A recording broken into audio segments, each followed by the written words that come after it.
Ngayon ang problema, nadapa ata ang Marcos. Hindi ko alam kung sinasadya o hindi. Pero baka meron silang inaasahang outcome dun sa pagkakahuli kay Duterte na hindi sumunod sa plano. Baka ang ine-expect nila dahil dun sa dami ng outcry, akala ata nila magkakagulo pag hinuli. Ngayon, may pagkakataon na sila para makapag-propose ng martial law. Ito ang problema, hindi nagkagulo. Pumayag yung matanda. Inamon talino. Naalala nyo pa ba yung panahon? Paano nyo nakilala si Duterte? Nakilala nyo. Pero paano nyo nakilala? Mababalikan nyo pa ba? Wala na rin nakakaalala kung paano nangyari. May mga lumabas minsang panahon ng mga documentary tungkol sa Davao. Kung gaano kalinis ang Davao, gaano kaganda ang Davao, gaano kayaman ang Davao. Yung influence na yun tungkol sa Davao na imbudo sa isang grupo, si Duterte.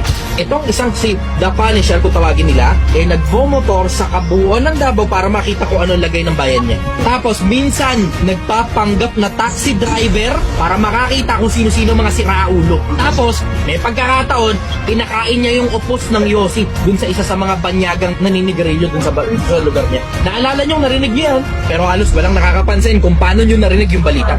Si Duterte, yung kaisa-isang politiko na matindi ang paggamit sa social media. Wala lang nakakahalata. Paano nangyaring biglang all of a sudden kilala na ng buong Pilipinas itong isang mayor na taga Davao na minsang panahong walang nakakakilala sa kanya sa mga taga Metro Manila? Paano naupo si Duterte nang halos wala man lang banner, nang halos wala man lang print ads, nang halos wala man lang commercial sa TV? All of a sudden, biglang kilala na siya ng halos lahat ng Pilipino sa buong Pilipinas at sa ibang bansa. Landslide, gusto na kagad yung matanda. Hindi nyo nare-realize walang masyadong nag-iisip na hindi biro ang taba ng utak mong matanda para bigla na lang from being a mayor, gusto na siya ng buong Pilipinas. Hindi ganyan ang pagkakilala ng mga Pilipino sa ibang mga politiko.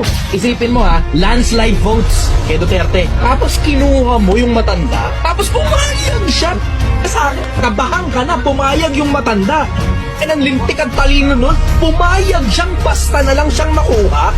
Pinakamagagaling na prosecutor ng Davao yan, in case hindi nyo alam. Isa sa mga pinakamagagaling na abogado, strategy magician ng Pilipinas. Ang pinoproblema, kung legal ba yan o illegal, mali ang problema. Ang dapat problemahin nyo, bakit pumayag yung matanda? Kahit nalalaman niya lahat ng karapatan niya. Ako, nakikita ko, merong isang hindi birong talinong matanda na kinuha nila at alam na nung matanda na yun na mamamatay na rin lang naman siya at may sakit siya at may problema.